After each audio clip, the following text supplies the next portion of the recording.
Hello hi friends, welcome back to my YouTube channel. ಇವತ್ತಿಂದ history ಕ್ಲಾಸ್ನ ಶುರು ಮಾಡೋಣ. ಹಿಸ್ಟ್ರಿ ಅಂತ ಅಂದರೆ ಏನೋ ಒಂದು ಭಯ, ಏನೋ ಒಂದು ರೀತಿ ಏನಪ್ಪ ಹಿಸ್ಟ್ರಿ ಸಬ್ಜೆಕ್ಟು ಅನ್ನೋವಂಥವ್ರು ತುಂಬ ಜನ ನಮ್ಮಲ್ಲಿದ್ದಾರೆ. ಆ್ಯಂಡ್ ಅಂಥವ್ರಿಗೋಸ್ಕರನೇ ಈಜಿ ಮಾಡಬೇಕು ಈ ಸಬ್ಜೆಕ್ಟ್ನ ಅಂತ ನಾನು ಬಂದಿದ್ದೀನಿ. ಇನ್ಯಾಕೆ ಭಯ, ಯಾಕೆ ತಡ, ಬನ್ನಿ ನೋಡೋಣ ಏನಂತ. ಸೊ ಫಸ್ಟ್ ಆಫ್ ಆಲ್ ನಾವು ನೋಡೋದು ಮಾಡರ್ನ್ ಹಿಸ್ಟ್ರೀಲಿ ಅಡ್ವೆಂಟ್ ಆಫ್ ಯುರೋಪಿಯನ್ಸ್. ಸೊ ನಾನು ಕೂಡ UPSCನ ಶುರು ಮಾಡಬೇಕಾದ್ರೆ ಡಿಕ್ಲೈನ್ ಆಫ್ ಮೊಘಲ್ ಎಂಪೈರಿಂದ ಶುರು ಮಾಡಿದ್ದೀನಿ.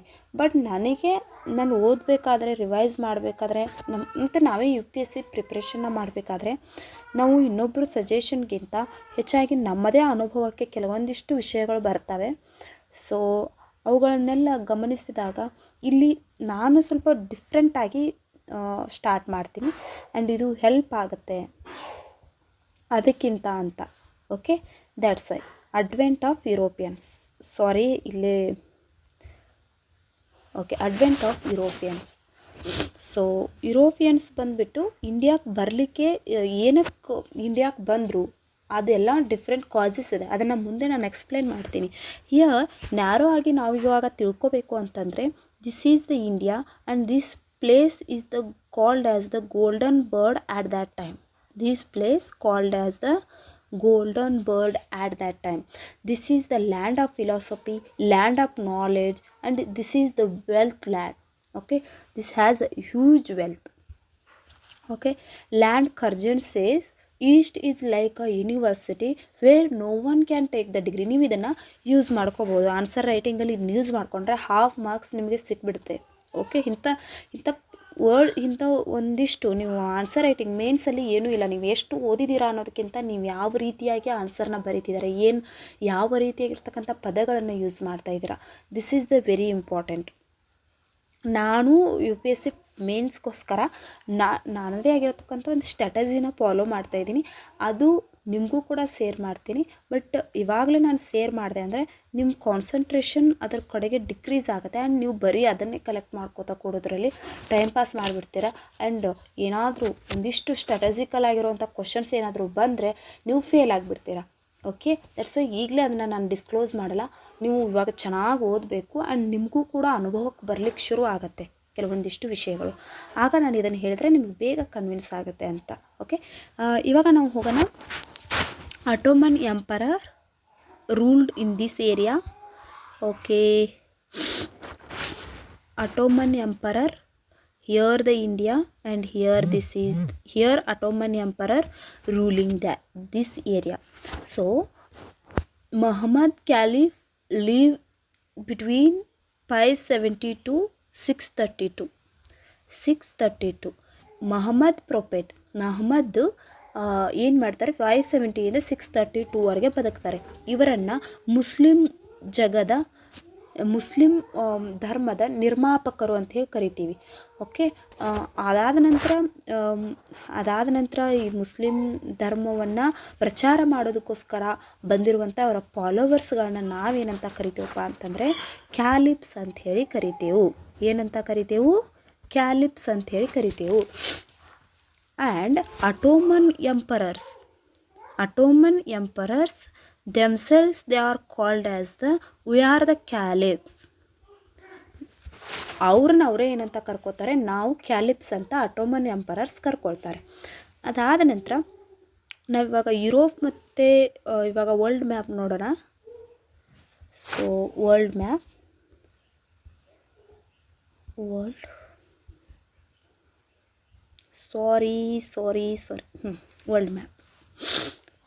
ಬರುತ್ತೆ. ಓ ಮೈ ಗಾಡ್, ಯಾಕೆ ವರ್ಲ್ಡ್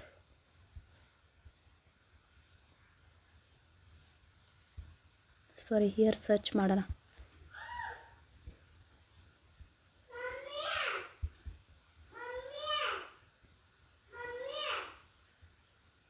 ಸರಿನಾ? ಇವಾಗ ವರ್ಲ್ಡ್ ಮ್ಯಾಪ್ನ ತೆಗ್ದಿದ್ದೀವಿ, ನೋಡೋಣ. ವರ್ಲ್ಡ್ ಮ್ಯಾಪ್ ಜೂಮ್ ಮಾಡ್ತೀನಿ ನೋಡಿ. ವರ್ಲ್ಡ್ ಮ್ಯಾಪಲ್ಲಿ ಈಗ ಸಿಚುವೇಶನ್ ನಾವು ಡಿಸ್ಕಸ್ ಮಾಡ್ತಾ ಇರೋದು ಏನಪ್ಪ ಅಂತಂದರೆ, ಇಲ್ಲಿ ಅಟೋಮನ್ ಎಂಪೈರ್ ಇದೆ. Okay, here Ottoman empire, this is the Europe. ಇಲ್ಲಿ ಏನಪ್ಪ ಅಂತಂದರೆ ಕ್ರಿಶ್ಚಿಯಾನಿಟಿ ಫಾಲೋ ಮಾಡ್ತಾರೆ, ಇಲ್ಲಿ ಮುಸ್ಲಿಮ್ಸ್ ಅಟೋಮನ್ ಎಂಪೈರಲ್ಲಿರೋದು ಮುಸ್ಲಿಮ್ಸ್ ಆ್ಯಂಡ್ ಇಲ್ಲಿರೋದು Christians. But here you observe one thing, ಏನಪ್ಪ ಅದಂತಂದರೆ ಇಲ್ಲಿ ಜೆರುಸಲಮ್ ಬರುತ್ತಲ್ಲ, ಈ ಜೆರುಸಲಮ್ ಬಂದುಬಿಟ್ಟು ಯಾರ ಅಂಡರಲ್ಲಿದೆ? ಮುಸ್ಲಿಮ್ಸ್ ಅಂಡರಲ್ಲಿದೆ. These effect the emotion of the Christians.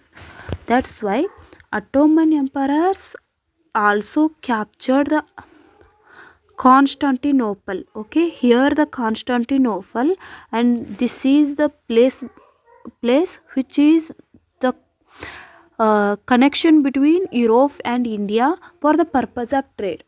Okay, this is now discontinued.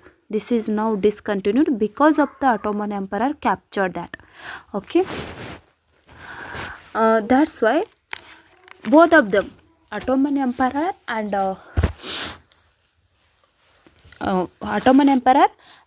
the Europeans, which is here the empire called Byzantine Empire. ಇಲ್ಲಿ ಬೈಜೆಂಟೈನ್ ಎಂಪೈರ್ ಇದೆ, ರೋಮನ್ ಎಂಪೈರ್ನ ಸಕ್ಸೆಸರ್ ಇದು ಬೈಜೆಂಟೈನ್ ಎಂಪೈರ್, ಇಲ್ಲಿ ರೋಮನ್ ಎಂಪೈರ್ ಇದೆ. ಇವರಿಬ್ಬರ ನಡುವೆ ಏನಾಗುತ್ತಪ್ಪ ಅಂತಂದರೆ ಥೌಸಂಡ್ಸ್ ಆಫ್ ವಾರ್ಸ್ಗಳು ನಡೆಯುತ್ತೆ. ಸೊ ಮಿಲ್ಟ್ರಿ ಆ್ಯಕ್ಷನ್ಸ್ಗಳು ನಡೆಯುತ್ತೆ. ಇದನ್ನು ನಾವು ಕ್ರೂಸೇಡ್ಸ್ ಮತ್ತು ಜಿಹಾದ್ ಅಂತ ಹೇಳಿ ಕರಿತೀವಿ, ಹೋಲಿ ವಾರ್ಸ್ ಅಂತ ಹೇಳಿ ಕರಿತೀವಿ. ಇದನ್ನು ಕ್ರೂಸೇಡ್ಸ್ ಅಂತ ಕ್ರಿಶ್ಚಿಯನ್ ವರ್ಲ್ಡಲ್ಲಿ ಕರೆದ್ರೆ, ಜಿಹಾದ್ ಅಂತ ಮುಸ್ಲಿಂ ವರ್ಲ್ಡಲ್ಲಿ ಕರೀತಾರೆ. This is very important. Okay, and 1400 ಯುರೋಪಲ್ಲಿ ರಿನೈಸನ್ಸ್ ಪೀರಿಯಡ್ ಸ್ಟಾರ್ಟ್ ಆಗಿರುತ್ತೆ. ನೀವು ಇದನ್ನು ವರ್ಲ್ಡ್ ಹಿಸ್ಟ್ರಿಲಿ ನೋಡಿರ್ತೀರ. ಓಕೆ, ರಿನೈಸನ್ಸ್ ಪೀರಿಯಡ್ ಸ್ಟಾರ್ಟ್ ಆಗಿರುತ್ತೆ. That's why they find the scientific solution for the human problems. ಮನುಷ್ಯನ ಹಲವಾರು ಸಮಸ್ಯೆಗಳಿಗೆ ವೈಜ್ಞಾನಿಕ ಕಾರಣಗಳನ್ನ ಕಂಡುಕೊಂಡಿರುವಂತಹ ಮೊದಲನಿಗೆ ಯುರೋಪಲ್ಲಿ ಶುರು ಆಗುತ್ತೆ. ಆ್ಯಂಡ್ ಅವರು ಏನು ಮಾಡ್ತಾರಪ್ಪ ಅಂತಂದರೆ, ಒಂದು ದೊಡ್ಡ ಚಳುವಳಿಯನ್ನು ನಡೆಯುತ್ತೆ, ಅಲ್ಲಿ ಒಂದು ಕ್ರಾಂತಿ ಆಗುತ್ತೆ. 1400 ಆ ರಿನೈಸನ್ಸ್ ಅನ್ನೋದು ಸ್ಟಾರ್ಟ್ ಆಗುತ್ತೆ. ನಾನು ಫಸ್ಟ್ ಆಫ್ ಆಲ್ ನಿಮಗೆ ಹೇಳಿದ್ದೆ. ಆ್ಯಂಡ್ ಓಕೆ, ನಾವು ಬೇಡ, ಇದು ಹೋಗೋಣ ನಾವು ಬೇರೆ ಕಡೆಗೆ. ಸಾರಿ, ಏನಕ್ಕಿದು ಕ್ಲೋಸ್ ಆಗ್ತಿಲ್ಲ?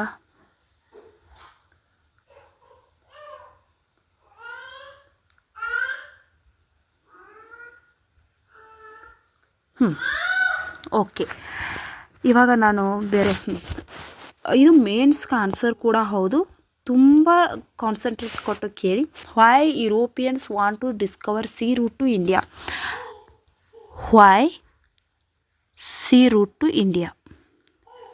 ಓ ಮೈ ಗಾಡ್, ರೀ ಅಂತ ಬರ್ತೀನಿ.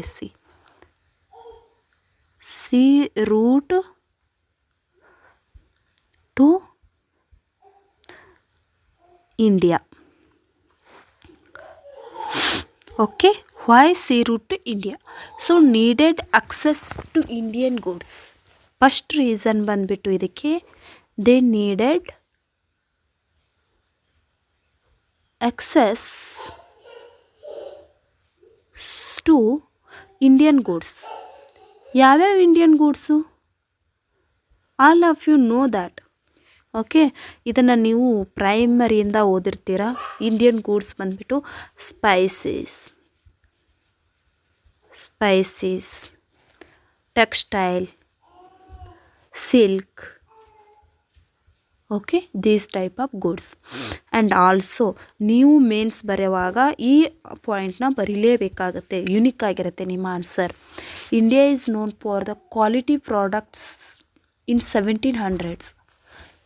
1700 25% ಆಫ್ ದ ವರ್ಲ್ಡ್ ಟ್ರೇಡ್ ಬರೀ ಇಂಡಿಯಾದಿಂದನೇ ನಡೀತಾ ಇತ್ತು. This is the very important thing. 25% of the world trade ಇಂಡಿಯಾದಲ್ಲಿ ಮಾತ್ರ ನಡೀತಾ ಇತ್ತು. India's, so this is. And second reason ಬಂದುಬಿಟ್ಟು why Europeans find sea route to India ಅಂತಂದರೆ ಟು ಬೈಪಾಸ್ ಅಟೋಮನ್ಸ್. ನಿಮಗೆ ಗೊತ್ತಿದೆ ಅವರಿಬ್ಬರ ನಡುವೆ ಯಾವ ರೀತಿಯಾಗಿರ್ತಕ್ಕಂಥ ರೈವಲ್ರಿ ಇದೆ ಅಂತ. ಸೊ ಅವರು ಈ ಅಟೋಮನ್ಸ್ಗಳನ್ನ ಬೈಪಾಸ್ ಮಾಡಬೇಕಾಗಿತ್ತು.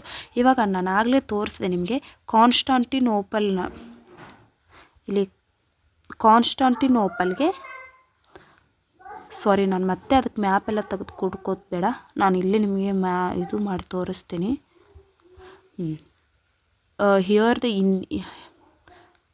Here India and here Europe and here Ottoman empire. ಇಲ್ಲಿ ಒಂದು ಕಾನ್ಸ್ಟಾಂಟಿನೋಪಲ್ ಅಂತ ಇದೆ. ಸೊ ಅವರು ಇಲ್ಲಿಂದ ಇಲ್ಲಿಗೆ ಬರ್ತಾಯಿದ್ರು. ಇವಾಗ ಇದು ಅಟೋಮನ್ ಎಂಪೈರಿಂದ ಕಟ್ ಆಗಿದೆ. ದಟ್ಸ್ ವೈ ಇದನ್ನು ಅದಕ್ಕೋಸ್ಕರ ಅವರು ಇಲ್ಲಿ ಸಿ ರೂಟ್ನ ಅಡ್ವೆಂಟ್ ಮಾಡಬೇಕು. ಆ್ಯಂಡ್ ಆಲ್ಸೋ ಇಸ್ಲಾಮಿಕ್ ಎಂಪೈರನ್ನು ಹಿಯರ್ ಇಲ್ಲಿ ಅಟೋಮನ್ ಎಂಪೈರ್ ಯಾವುದು, ಇಸ್ಲಾಮಿಕ್ ಎಂಪೈರ್ ಇದೆ. ಇವರು ಕ್ರಿಶ್ಚಿಯನ್ಸ್. ಅವರಿಬ್ಬರ ಮಧ್ಯೆ ರೈವಲ್ರಿ ಇದೆ ಇವಾಗ. ಅದು ಯಾವುದು, ಟ್ರೆಡಿಷ್ನಲ್ ರೈವಲ್ರಿ. ಸೊ ನೀವಿಲ್ಲಿ ಪಾಯಿಂಟ್ಸನ್ನು ಈ ಥರ ಬರಿಬೇಕು. ಒಂದು ಇಸ್ಲಾಮಿಕ್ ಎಂಪೈರ್, ಅದರ ನಡುವೆ ಸಬ್ ಪಾಯಿಂಟ್ಸ್ಗಳನ್ನಾಗಿ ಈ ಥರ ಬರಿಬೇಕು.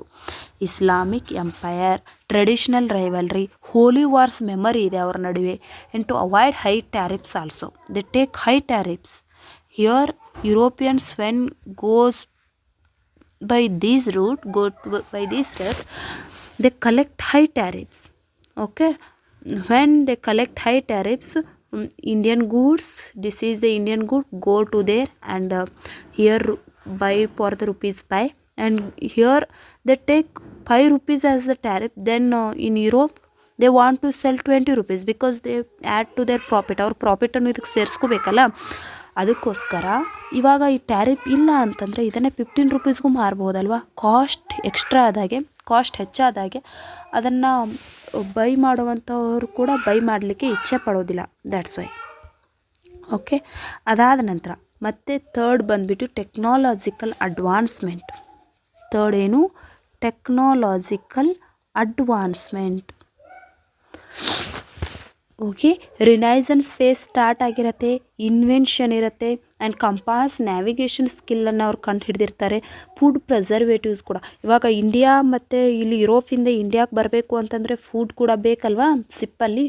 ಸೊ ಏನೋ ಗೊತ್ತಿಲ್ಲ, ಒಂದು ದಾರಿ ಒನ್ ಇಯರ್ ಅಥವಾ ಮಂತ್ಸ್ ಗಟ್ಟಲೆ ತೊಗೊಳತ್ತೆ ಅದು ಈ ಕಡೆಗೆ ಬರಬೇಕು ಅಂದರೆ. ದಟ್ಸ್ ವೈ ಅದಕ್ಕೆ ಫುಡ್ ಪ್ರಿಸರ್ವೇಟಿವ್ಸ್ ಕೂಡ ಇಂಪಾರ್ಟೆಂಟ್ ಆಗುತ್ತೆ. ಆ್ಯಂಡ್ ರಿಲೀಜಿಯಸ್ ಮೋಟಿವೇಶನ್, ಅವರು ಕೂಡ ಕ್ರಿಶ್ಚಾನಿಟಿಯನ್ನು ಈ ಈಸ್ಟರ್ನ್ ಸೈಡಲ್ಲಿ ಸ್ಪ್ರೆಡ್ ಮಾಡಬೇಕು ಅಂತ ಹೇಳಿ ಒಂದು ಹಂಬಲವನ್ನು ಇಟ್ಕೊಂಡಿರ್ತಾರೆ. Religious motivation.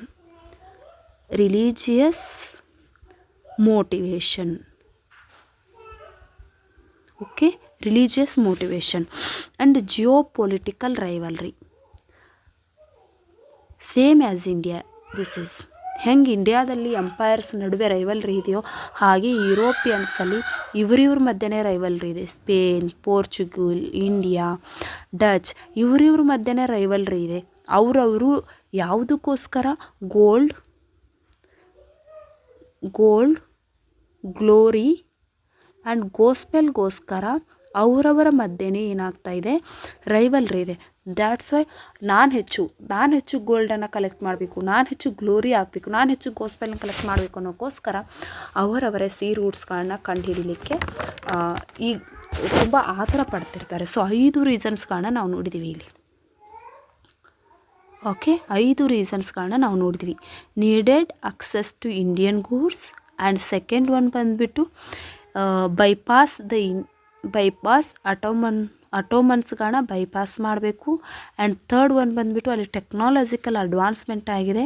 And fourth one ಬಂದುಬಿಟ್ಟು religious motivation. And fifth one ಬಂದುಬಿಟ್ಟು ಅವರವರ ನಡುವೆ ಏನಿದೆಪ್ಪ ಅಂತಂದರೆ ಜಿಯೋಪೊಲಿಟಿಕಲ್ ರೈವಲ್ರಿ ಇದೆ. ಅದನ್ನು ಬರೆದುಬಿಡ್ತೀನಿ ನಾನಿಲ್ಲಿ.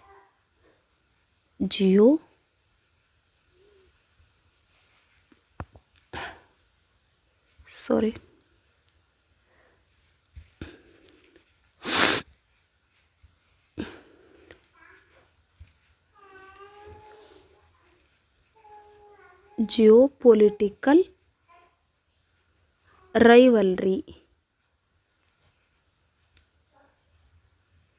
ರೈವಲ್ರಿ ಇದೆ. That's why. ಓಕೆ, ಸೊ ಇವತ್ತು ಇಷ್ಟು ಬೇಸಿಕ್ ಆಗಿರೋದು ಸಾಕು. ಓಕೆ, ನೆಕ್ಸ್ಟ್ ಕ್ಲಾಸಲ್ಲಿ ಅಡ್ವೆಂಟ್ ಆಫ್ ಪೋರ್ಚುಗೀಸನ್ನು ನೋಡೋಣ. With a different time lines and map ಜೊತೆಗೆ ನೋಡೋಣ.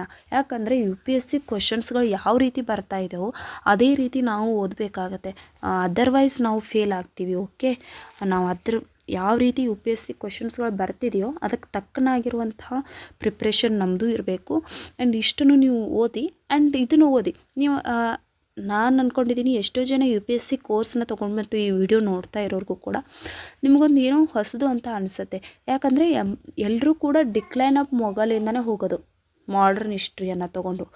ಆದರೆ ಇವಾಗ ನಾವು ಇದರಿಂದ ಹೋದರೆ ಇನ್ನಷ್ಟು ಕನೆಕ್ಟಿವಿಟಿ ತುಂಬ ಚೆನ್ನಾಗಿರುತ್ತೆ ಅಂತ ನಾನು ಅಂದ್ಕೊಂಡಿದ್ದೀನಿ. ಓಕೆ, ನಾನು ಅಂದ್ಕೊಂಡಿರೋದು ಈ ಥರ. ಆ್ಯಂಡ್ ನಾವು ಬರೀ ಇವಾಗ ಫ್ಯಾಕ್ಟ್ ಗೊತ್ತಿಲ್ಲ ನಮಗೆ, ಪೋರ್ಚುಗಲ್ಸ್ ಹಿಂದಿನ ಫ್ಯಾಕ್ಟ್ ಗೊತ್ತಿಲ್ಲ ಅಂದರೆ ಪೋರ್ಚುಗಲ್ ಅಡ್ವೆಂಟ್ ಅನ್ನು ನಾವು ಚೆನ್ನಾಗಿ ಆ ಕಾನ್ಸೆಪ್ಟನ್ನ ಅಂಡರ್ಸ್ಟ್ಯಾಂಡ್ ಮಾಡ್ಕೊಳ್ಳಿಕ್ಕಾಗಲ್ಲ. And most important thing is ನಾವಿಲ್ಲಿ ಕ್ಲಾಸಲ್ಲಿ ಏನು ಮಾಡ್ತೀವೋ ಅದನ್ನು ಮಾತ್ರ ಓದಿದರೆ ಯು ಪಿ ಎಸ್ ಸಿ ಖಂಡಿತ ಕ್ಲಿಯರ್ ಆಗೋಲ್ಲ.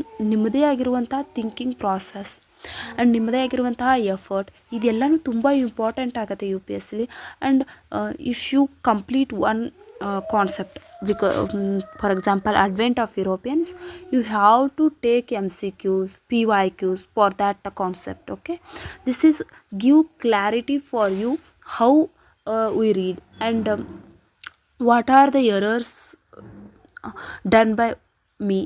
These are clarified to you. Okay, that's why must and should ನೀವು ಏನು ಮಾಡಬೇಕಪ್ಪ ಅಂತಂದರೆ ಈ ಎಲ್ಲ ಕಾನ್ಸೆಪ್ಟ್ಸ್ಗಳನ್ನ ಓದಬೇಕು, ರಿವೈಸ್ ಮಾಡಬೇಕು, MCQsಗಳನ್ನ ಬಿಡಿಸ್ಬೇಕು ಮತ್ತು ರಿವೈಸ್ ಮಾಡಬೇಕು. Revise is a very very important in U P S C and all other exams. Okay, thank you. ಮತ್ತು ಇದೇ ರೀತಿಯ ಹಿಸ್ಟ್ರಿ ಕ್ಲಾಸಸ್ಗಳನ್ನ ನಾನು ನಿಮ್ಮ ಜೊತೆಗೆ ತೊಗೊಂಡು ಬರ್ತೀನಿ ಅಂತ ಹೇಳ್ತಾ ಬಾಯ್. ಪ್ಲೀಸ್ ನನ್ನ ಚಾನಲ್ನ ಸಬ್ಸ್ಕ್ರೈಬ್ ಮಾಡಿ ಆ್ಯಂಡ್ ಫಾಲೋ ಮಾಡಿ. ಇದು ಮಾತ್ರ ನೀವು ನನಗೆ ಕೊಡ್ತಿರುವಂಥ ಒಂದು ಉಡುಗೊರೆ, ಸಬ್ಸ್ಕ್ರೈಬ್ ಮಾಡೋದು ಬಿಟ್ಟರೆ ನಾನು ನಿಮ್ಮಿಂದ ಏನು ಕೇಳಲ್ಲ. ಆ್ಯಂಡ್ ಯು ಪಿ ಎಸ್ ಸಿಯ ಫುಲ್ ಎಲ್ಲ ಸಬ್ಜೆಕ್ಟ್ಸ್ಗಳನ್ನು ನಾನು ಈ ಯೂಟ್ಯೂಬ್ ಚಾನಲಲ್ಲಿ ಕನ್ನಡದಲ್ಲಿ ಮುಗಿಸೋ ಪ್ರಯತ್ನ ಮಾಡ್ತೀನಿ 2027ಗೆ. ನಮ್ಮ ಯೂಟ್ಯೂಬ್ ಚಾನಲ್ನ ನೋಡಿ ಇಬ್ಬರು ಆದರೂ ಯು ಪಿ ಎಸ್ ಸಿನ ಕ್ಲಿಯರ್ ಮಾಡಲಿ ಅನ್ನೋವಂಥ ಹಂಬಲ ನನ್ನಲ್ಲಿದೆ. ಆ್ಯಂಡ್ ನೀವು ಅದಕ್ಕೆ ರೆಡಿಯಾಗಿ ಅಂತ ಹೇಳ್ತಾ ಥ್ಯಾಂಕ್ ಯು. ಬಾಯ್.